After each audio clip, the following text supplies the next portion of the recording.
this initiative that I was suggesting that we will undertake, developing the state of the maritime sector report.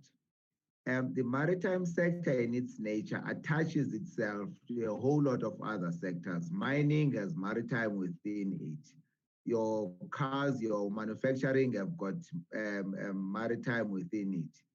All the work that happens in the harbor, at least that you can delineate specifically to be maritime.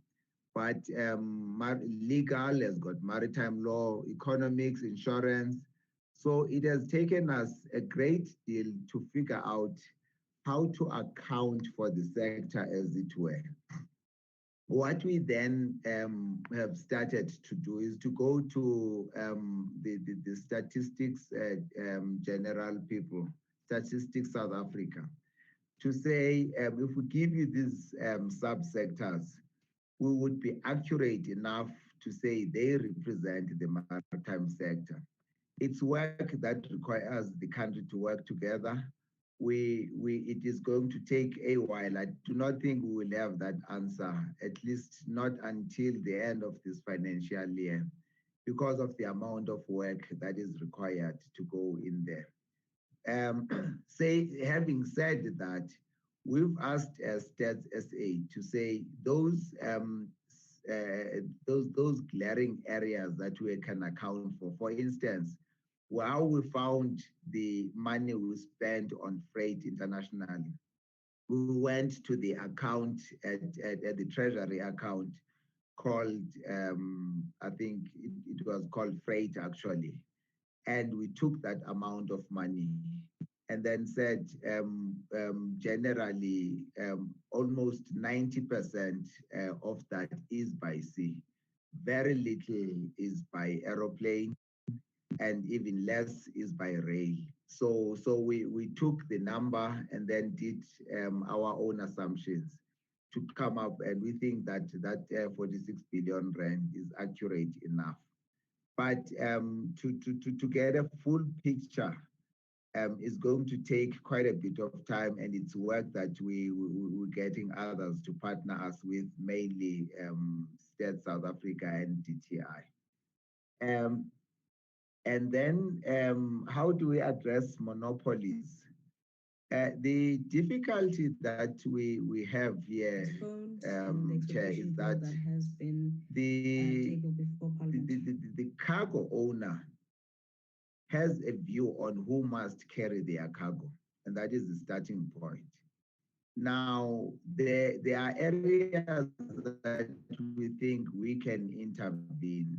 That's to press that cargo owner to the extent that they must comply with a whole lot of other laws, particularly your Trustee Act and others. And hopefully, if we can begin to press them. Now, who is the policeman in that regard? We police the cargo that must go. We react when that cargo does not go in the manner that we suggest to the country that it must go, and that's mainly a South African ship. But assuming that we don't even have a mechanism to force for that cargo to be on a South African ship. We lobby, we do all of these other things. And so it is going to require us to really figure out, firstly, how to make sure that those people that should benefit, in fact, do benefit, over and above setting out dealing with those monopolies, and even the definition of monopolies in this context. The one thing that Kenya did that we looked at, when somebody sends a container, they would take, let's say, MSC or Maersk. And Maersk, once that ship comes into the port, it gets cleared, it gets put onto a truck that's owned by Maersk, and it's shipped, it's trucked inland and gets put in a warehouse that's also owned by Maersk. So the Kenyan government said, no, but you can't do that, you must break it apart. And they did it for security reasons, to say if that container contains arms, given the area that Kenya is located in, how do we make sure, how do we make sure that from a security point of view, somebody does get to have a look at what is contained in that container before it has gone so much inland, then we have a problem dealing with it. And it's something that we thought we might just have a look at. We don't have that big a problem as South Africa, even in terms of this all the way integration. So, but to figure out just how to break those monopolies is going to take a greater deal of campaign. We think we've got an urgent task, that of South Africanizing the sector even before we deal, and hopefully those monopolies will be South African, at least they would be creating some benefit for us. Um, Maybe while I'm at it, Chair, to respond to your set of questions, the one that was talking to Greenrod. Those ships that Greenrod, yes, it is correct that Greenrod is listed in the Johannesburg Stock Exchange. They are South African, but they allowed their ships to be outflagged and operated, I think, in fact, operated out of Singapore. And they operate out of Singapore outside the country net, outside the country's employment. So it is just the name that they are South African, but the South African benefit has been diminishing over the years, and that is our problem. And we said to them, you are either South African or you're not South African. But you can't be South African when you must pick up South African cargoes and not become South African when you must employ South Africans and provide South African benefit. And that's the discussion we've been having with Greenrod. It is just that robust. And again, if it does provide another angle to the question by Honorable Landman around monopoly, maybe then you get to understand that those are the dynamics that we need to navigate through. Then the small business is the small business sector catered for. Chair, this is a question. This then becomes the reason for this program, and I suspect this is why the committee has called us to come and answer the questions that the committee is asking. It is a work in progress, and that is maybe the answer, vague as it sounds, Chair, but that it is what it is. Where are we along that work in progress? We're very much at the beginning than the middle or the end. And what makes us say that? Again, if you look at who is within this value chain, you've got the small maritime small firm, legal firm that's got a maritime desk. Are they getting work? The answer is not. You've got the odd insurance company. Do they have a maritime wing? The answer is probably not. We buy our insurance out of London generally. Chair, I can tell you that Petro SA ships all their product generally locally. They refine their product and they supply all the other oil majors. But that product, the ships that transport it and all those operations are insured out of the London market. Now here is a ship leaving Mossel Bay to go to Cape Town or to go to Durban, carrying a cargo that is going to be consumed in South Africa, that was produced in South Africa, in short, out of London. And those are the dynamics that you must just deal with, Chair. Would it be a small business sector that was providing that insurance? Probably not, but it would be South African nonetheless. What we then have done, though, at the bottom of that scale, I spoke to a group of small operators, whether you operate one boat or however many boats, whether you've got a guest house that must take crew change, etc. Now, those people, you can see transformation starting. First, we saw South Africanization in the case of Port Elizabeth, and you said, no, that's not good enough, because it's white business that got a head start there. And we've got a big campaign out of Port Elizabeth, and there's an entity, they call themselves Eastern Cape Maritime Business Chamber. It's a representative body of your SMM, black SMMEs in that area, and we're working with them. And we were saying with them, they would rather than give us a more national footprint so that we just replicate that model once we get it right. So we formed a stakeholder engagement, and it has all those stakeholders there, both the SMMEs that are untransformed and those black SMMEs, the operators that cause the opportunity in the first place.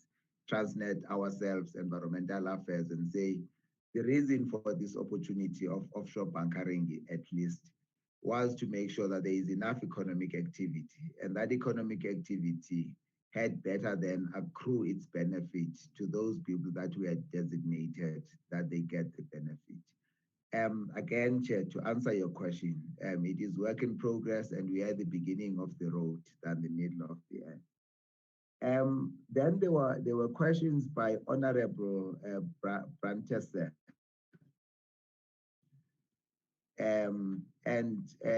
The questions were largely concerned about the environmental aspects, the care for the environment.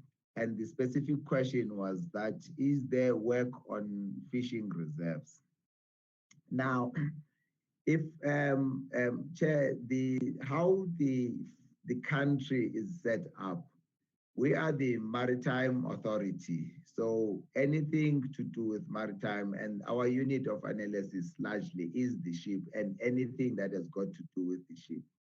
But the resource itself, the fish in the water, that is regulated by the fisheries part of the Department of Environment, Forestry and Fisheries. In the same way, the diamonds under the seabed are regulated by Department of Energy and Mineral Resources now. And so is the gas under the seabed. Now, what Operation Pakisa did was to give us a governance lab to say all these interests, which sometimes are competing, because as you seek to leverage the economic opportunity, allowing ship-to-ship transfers and offshore bunkering, there is always that risk of an oil spill. And so, sorry, you've got then environmental affairs that will frown upon some of those. So it is in the dishing out of those fishing licenses, in the designation of those waters, that the reserves would be created. Now, there is a national spatial ocean spatial planning bill that is out, and it creates some marine protected areas. In fact, there's one near Port Elizabeth, and there's quite a few now that have been extended. It may well be that that question is answered out of that maritime spatial planning, and specifically in the marine protected areas that are designated in terms of that. I will not, Chair, pretend to be a specialist in that area, but will suggest that environmental affairs, to the extent, and in fact, fisheries within the environmental affairs people, to the extent they regulate over the fish stocks, they are best positioned to answer that. What I will offer though, Chair, is that SAMSA, we said earlier, we operate some of the fisheries fleet. Now that fisheries fleet has got two parts. The first part is that they conduct a research of the fish stock. So they will go out to sea using a ship, take their samples, and see how much of one stock is available, and they use their own methodologies. And they can, via that, then determine how much fish stock you have. And via that, then determine what quotas to issue for that particular fishery, etc. That work is required in terms of our international obligations on the fisheries side. And that is the outcomes of that work is the only way you get to be allowed to export your fishing products. And so without fail, fisheries must do that research, and they must publish those results, and because that is the only way that they can continue to export the fish, which we do. Now, next to the fisheries research that has to be undertaken by fisheries, you, Chair, have another task as a country, that we must now patrol our waters to make sure that that stock that you had determined is available for fishing, you protect it so that it doesn't get stolen, because then that will just reduce the actual stock you have. Now, fisheries have got your offshore patrol vessels and your inshore patrol vessels. Those inshore patrol vessels, they operate all the way up to 200 nautical miles. And your offshore patrol vessels, they operate in the high seas. We've been involved in hot pursuit of some ships, particularly those Japanese ships that were involved in tuna fishing. Now, what necessitated the need for that sea watch and response was that the country determined that we did not know enough about what is happening on our coast. So we've got satellite technologies that allow us to monitor what's happening out at sea. It is correct that those fishing ships, vessels that want to be naughty, they switch off their automatic identification systems. Now, we've got your satellite-based automatic identification system. If they switch it off, then we can't see that ship. But you've got another system that we lay over that satellite-based AIS, which will not show you the name of the ship. So if anybody goes in and switches off the ship, we can still pick up that ship, although we can't tell what name is the ship. Now, how the system is structured is that once you pick up a dot, which represents a ship, and we can't identify it, then you need to then monitor the movements. Is the ship going? Is it stopped? Is it likely? What activities is it likely doing? Now, once you've established that, in any event, it is suspicious for anybody to not identify themselves. Then that is the time we need the ability now to send another something to go check what's happening. We used to have a great deal of aerial capability. We still do, because we call up the Navy and via their helicopters or aircraft, including the Air Force, then they are able to go out. That capacity, I will be honest, Chair, in saying it is not at the levels that we would want it to be. It is still there. 3 years ago, we arrested those 10 Chinese vessels that were on our coast. We used the Navy and we used those patrol vessels. So there is, and we used our surveillance systems to first find those ships. So we do have capacity. We've got 3,000 kilometers of coastline and 250 miles out to sea. So I would be the first one to say that is inadequate. And if you looked at our closing slides, we did say that there is a need to beef up that capacity for our risk management. And our risk management includes exactly what I'm talking about. Now, I spoke about those patrol vessels. We've got a total of 5 bigger patrol vessels, and then 2 of them carry smaller ships, because those ships are much faster than an ordinary fishing vessel. So we can get there quicker. And then fisheries have got armed guards that are on the ship, so we can board those ships if needs be. As I'm saying, it is an area that we're doing work to make sure that that area is catered for. It is an area where we are a service provider. the accountable department and people is fisheries. So if, Chair, there is any other detail, we would rather it was sent towards the fisheries. And then the dry docks at the Durban Hub, again, this is the question that, what is us, sorry, the Transnet, as you would know, operates those dry docks. I just sent a question, Chair, to check how many dry docks are there. I sent a question to our principal officer in Durban and the harbour master, and they both came back to me as I'm sitting here, say, yes, sir, all dry docks are fully operational in Durban. I must admit that there was a time that they went out for repair, and Mr. Madia from the DDG from the department is in the call. So I'm sure, because he is the one that chairs a committee that we call the Port Consultative Committee, and he will come confirm now that the answer as I'm getting is that those dry docks are all fully operational.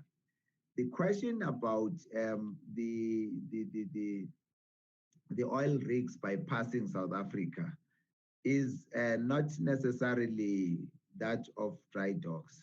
Remember, we don't have a dry dock big enough to take an oil rig in any event. We have up till now always had oil rigs stuck in, waiting in Kucha and in Saldanha Bay. It is a space issue. You need a berth for that, and you need the capacity. I will be first to admit that those oil rigs, when they visit, they leave a lot of money behind because of the maintenance that goes there. The last count, we had estimated that an oil rig in port, when work is happening, that's equal to about R1 million a day for the duration of the work. So, and that's quite a few jobs that are paid for by that R1 million. We have, as part of Operation Pakistan, an initiative to still promote South Africa as a destination for rig repair. And the reason we did that is that there's a lot of oil rigs that work on the west and the east coast of Africa. Now, it is better to have those repaired in South Africa than hauling them all the way back to Singapore. Now, that is the work that we're doing as part of Operation Pakistan. To come to Honorable Boshoff's questions, how is pollution looked at, including the inland dams? What we do as SAMSA, we regulate the activities on the water. The quality of the water, the inflows into those water bodies, etc., is the function of environmental affairs in the case of the ocean, and water affairs in the case of inland waters. So that question, I think, can be answered by them. I'm not sure if the committee would want us to go and look at what is happening. What we do then is that once people have visited those water bodies, we need to make sure that they use those water bodies responsibly, that the boats they use in themselves do not cause pollution. But insofar as the system-borne pollution, there's an overflowing sewage somewhere that ends up in the water body. That is the part that we would rather the Water Affairs Department answer. The question about the women in maritime industry, how are they encouraged to join? I think in the presentation we gave, publicized the initiatives that we have undertaken, and women development empowerment is very much part of our agenda. There are quite a few associations, women in maritime, women in ports and ports administration, and we support all of those initiatives. How do we stop the loss of skills? We train, train, and train. I did say in my presentation, Honorable Chair, that in 2012, 2013, we used those 2 years to have the correct basis, conducted research, did all our work, insofar as making sure that we build adequate capacity for the work that we require. It is by no means adequate. We're not running out of staff at SAMSA or Transnet or elsewhere. So we are at critical resourcing levels, and would be the first to admit that. So we do have skills development programs to help mitigate those situations. I did not get Mr. Matebula's questions, all of them, because they were read, and they were read very quickly. Sorry, Honorable Matebula. Yes. Okay. What role are we playing in connecting the African regions?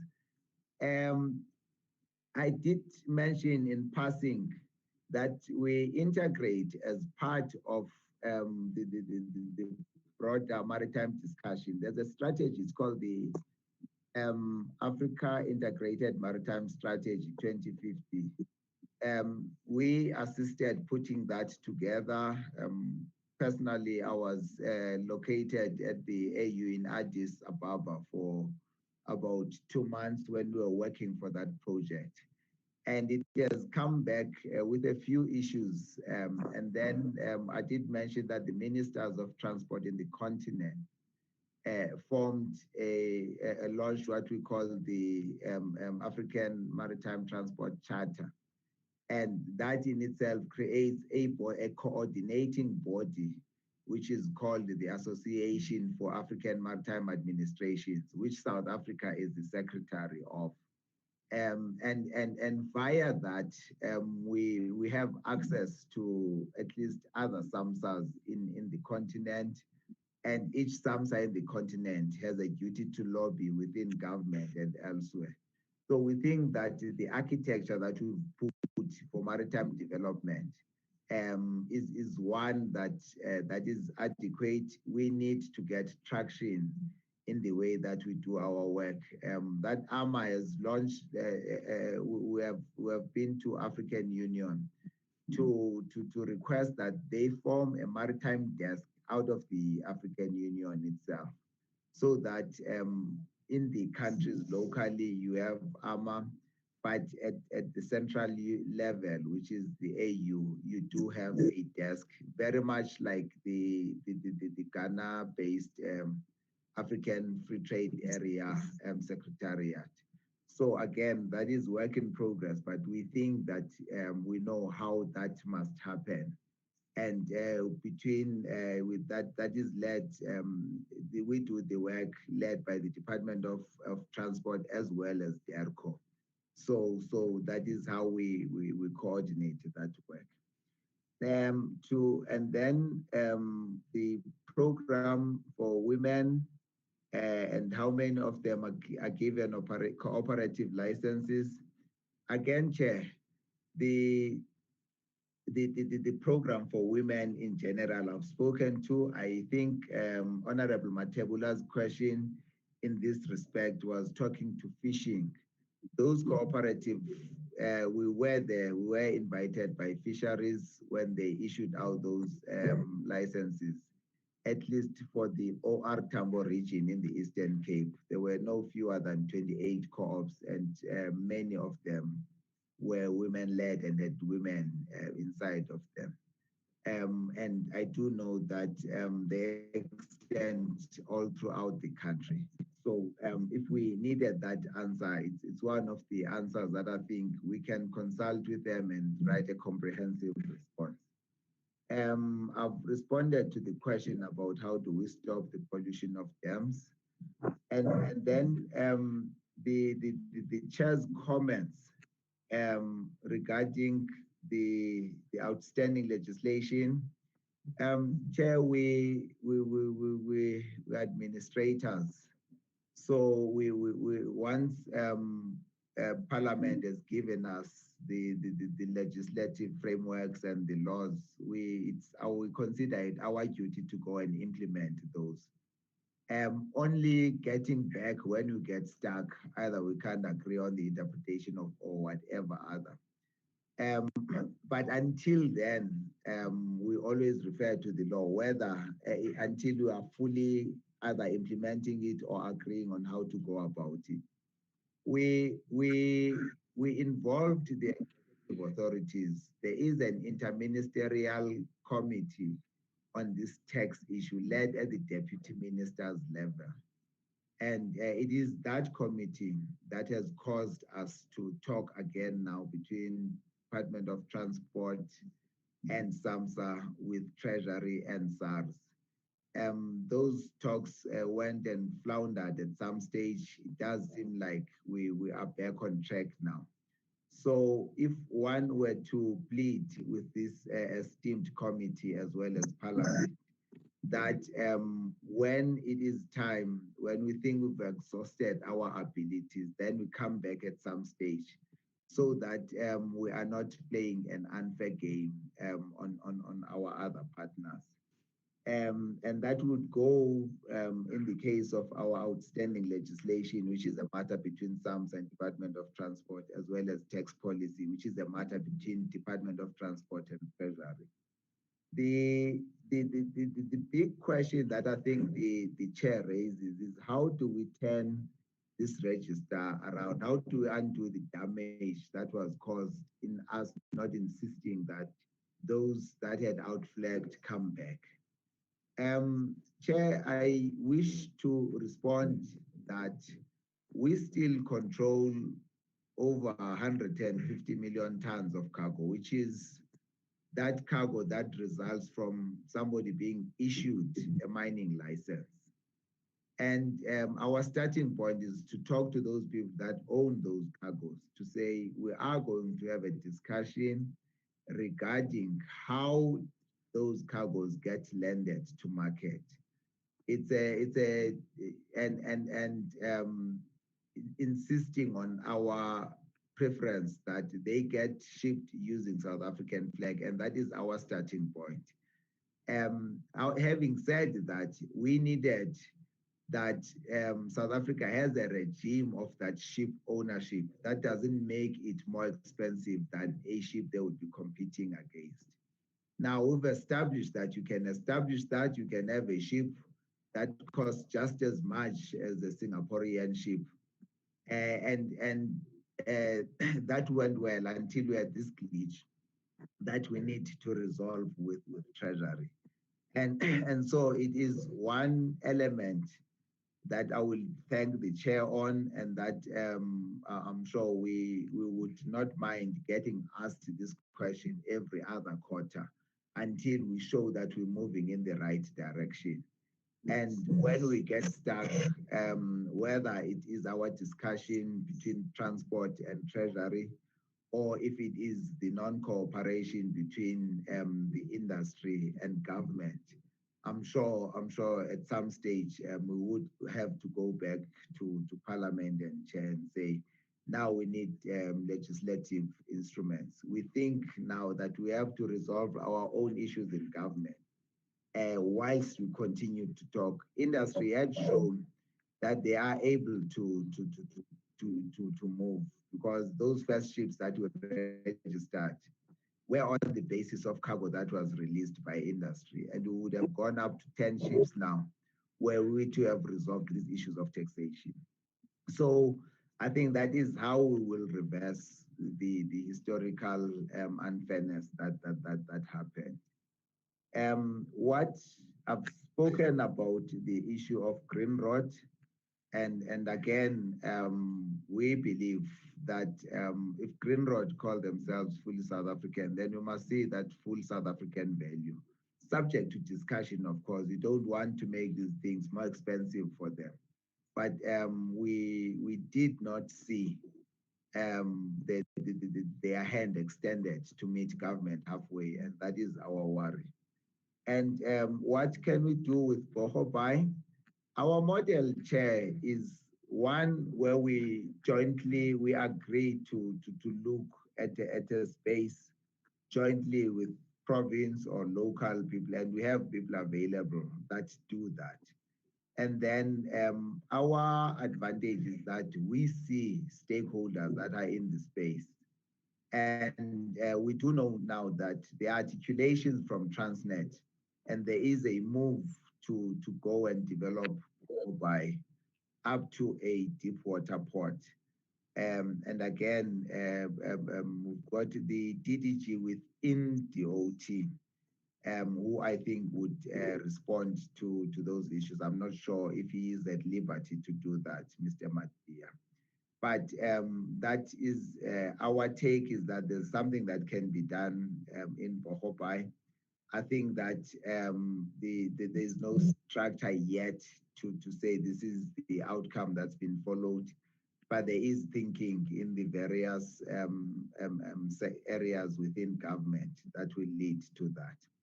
So Chair, I will leave it at that with your permission and the permission of my board, and request that if Mr. Matia is able to respond just to this last question, and the question that was asked regarding why is Transnet, National Ports Authority, with Transnet and not with Transport. I do know that there is a discussion again within the Department of Transport, but I think the Department of Transport are here and they are the ones that are managing that program. And Chair, if you would indulge me, then I would ask for them for Mr. Matia to respond to those questions. Chair, we seem to have lost Mr. Pal. I don't see him here. I'll try and get my colleagues to find him on the side. Thank you so much, Chair. Thank you, Ignacio, for the comprehensive response. Mr. Madia? Oh, sorry, Chair? Yes, it's Chair, fine. I'm sorry to cut across. No, let's give first, then we'll have a second bite. Okay, thank you, Chair. Thank you. Mr. Madia? Good day, Chair. Good day, esteemed members. I don't know why the acting CEO is giving me such a difficult question to respond to.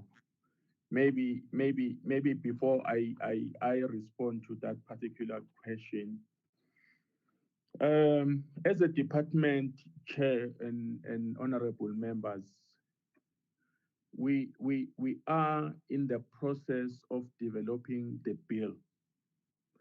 That is the Maritime Development Fund bill.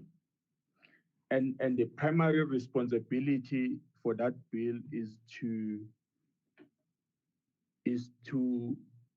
create the capability and the capacity of this country, particularly on search and rescue.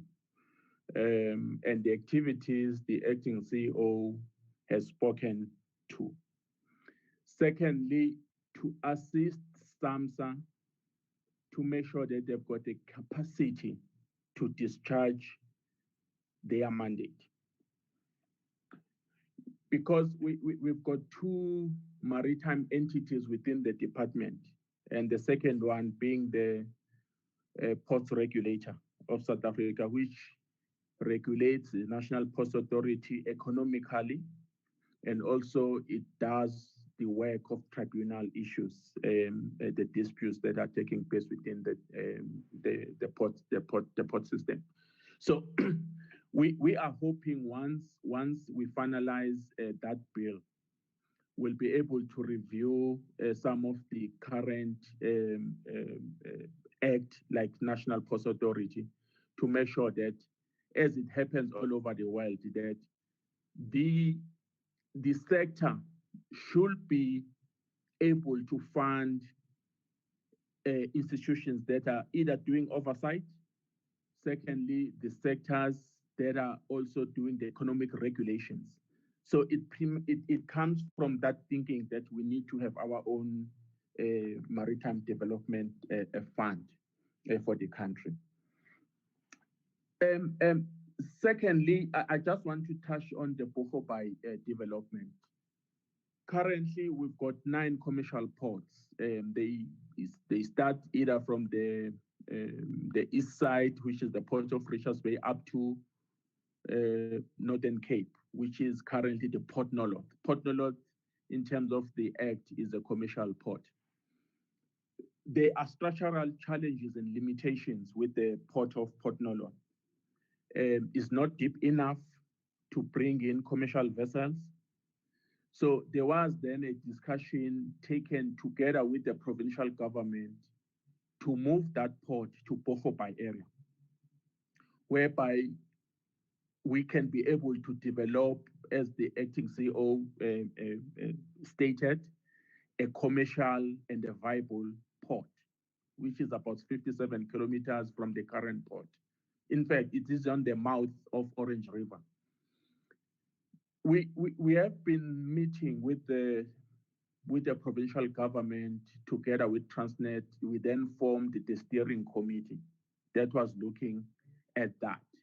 Among other issues that were highlighted was to do the pre-feasibility studies, to look at whether, if such port will be operational and we taking away some of the cargo that is coming from the Sishen area to the port of Saldanha. Because ideally then, if you develop a port, you want to develop a port that will have an organic growth. So then those studies were conducted, and then they came back positive to say that actually for any commercial port to be viable, you need a minimum of 11 million tons. And those 11 million tons are available for the port to be developed. So we have moved away from whether the port should be there or not to the point where we need to be able to say, when do we start to develop the port?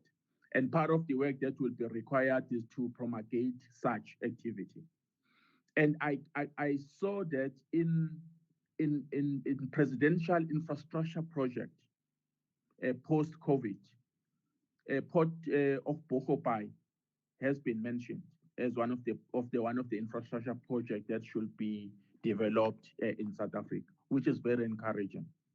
So, but just to put it out there, we are actually having a governance structure with the provincial government and Transnet, whereby we have a periodical engagements on the development of Bohobai. Secondly,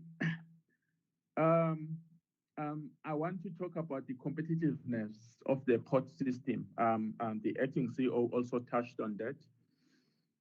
It is indeed correct that our competitiveness in the port system is challenged.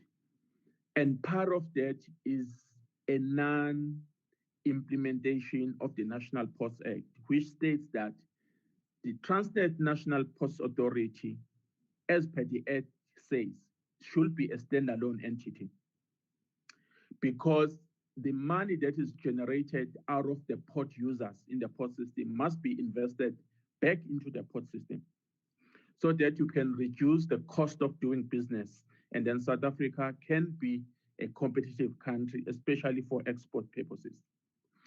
And also to build the very same infrastructure that the esteemed member mentioned in terms of the dry docks and any other infrastructure related project within the port system. The challenge that we are facing, honorable members, is that Act of National Ports Act was signed in 2005. And the corporatization of the authority hasn't been seen.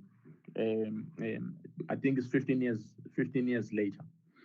And the importance of that act to be implemented will assist South Africa to build the dugout port in the port of in Durban, where it used to be the old airport. Secondly, it to also build the Bohobai port, because the National Ports Authority generate enough revenue to invest in these two critical projects.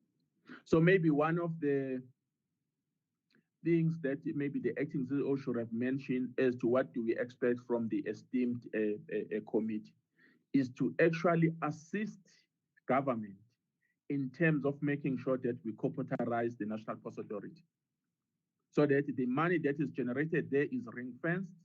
It does not cross-subsidize other divisions of Transnet, because that is the case right now.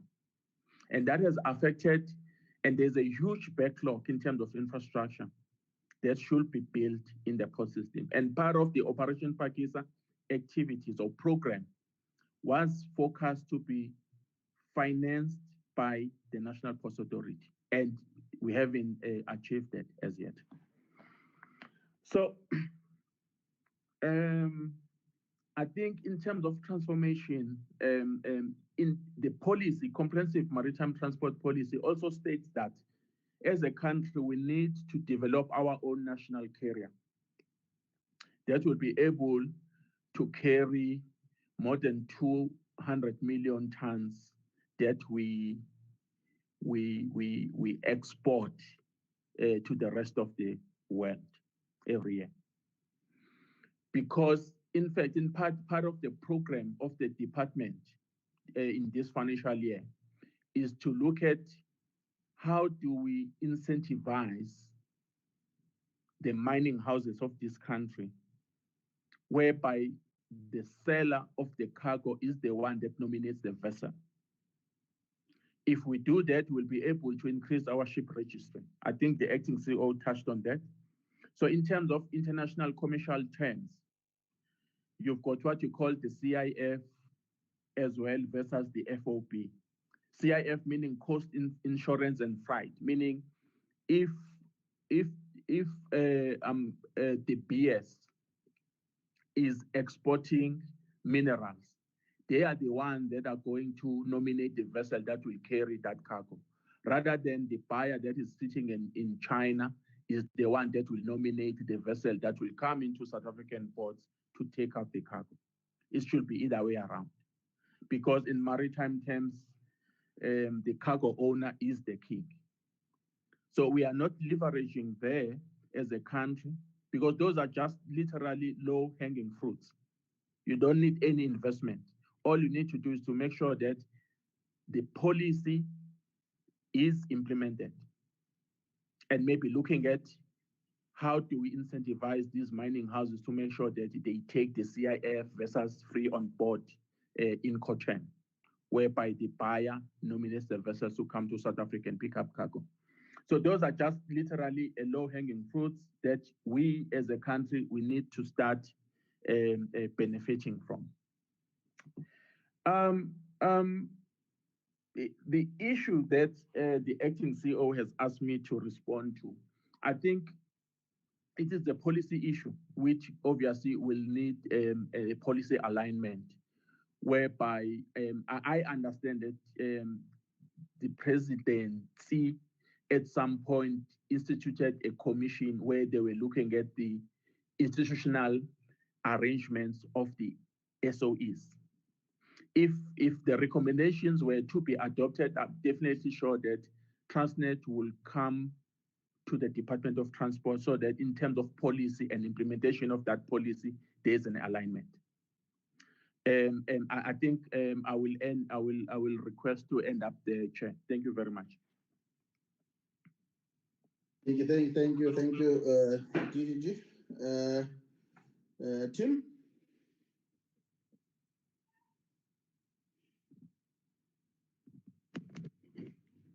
Thank you, Chair. Chair, I'm concerned that Mr. Sobantu, if you can hear me, can you hear me, Chair? Yes, we can hear you. Okay, I'm concerned that Mr. Sobantu said that the dry docks are working. I've spoken to 3 industry stakeholders in the harbour this morning, and they've both told me that Transnet's statement that the dry dock is functional is absolutely incorrect. But Chair, one of the leaders that I follow, our former MP, Helen Suzman, always said, if you're not sure, go see for yourself. So I will in the next week, because I'm based in Durban, go and do an oversight visit at that dry dock. And I will report back to this committee on whether or not that statement by Transnet is true or not.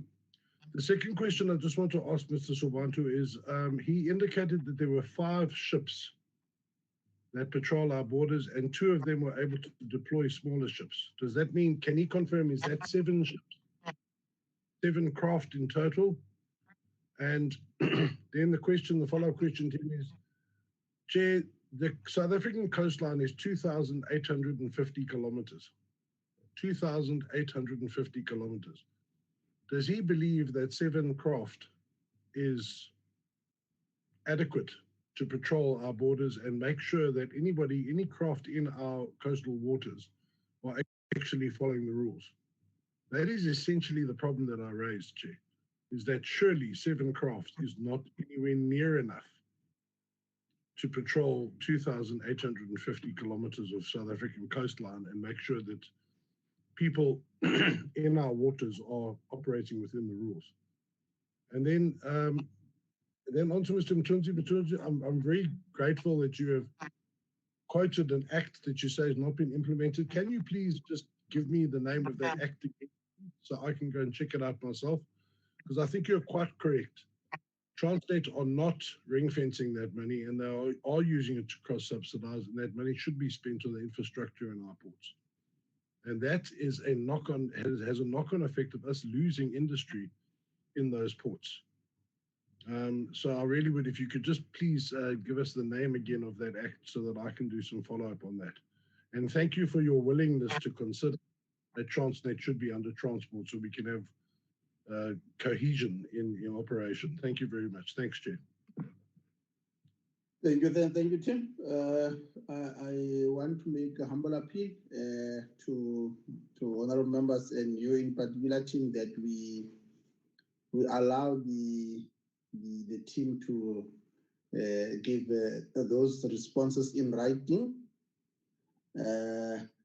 in 2 weeks' time, so that you allow me an opportunity to join the Chairperson's Forum meeting. You remember that our meeting was supposed to start at 12, but because of that meeting, we then shifted the meeting to 10. If honorable members can appreciate that and also consider my humble and sincere indulgence. And then I think in writing, you will then be able to get much more detailed response, Honorable Tim, Dr. Seth. And Chair, that is fine. Are they going to commit to 2 weeks from today? I think that is the decision that we are taking. Let's take it just as a decision so that at least they are able to respond in writing. And then I request also that the next item that deals with the minutes, can we defer it to the next meeting?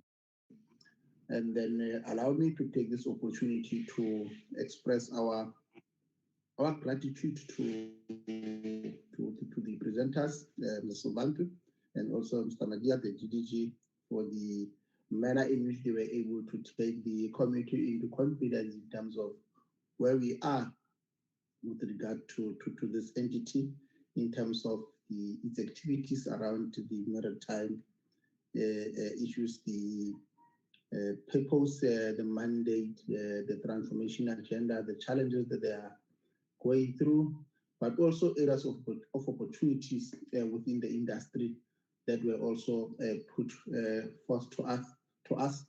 Indeed, it put us in a much more better position. I want to believe that probably in the next meeting, we'll then have an opportunity to also take one of the entities just to ensure that at least there is a holistic approach and understanding in terms of the industry.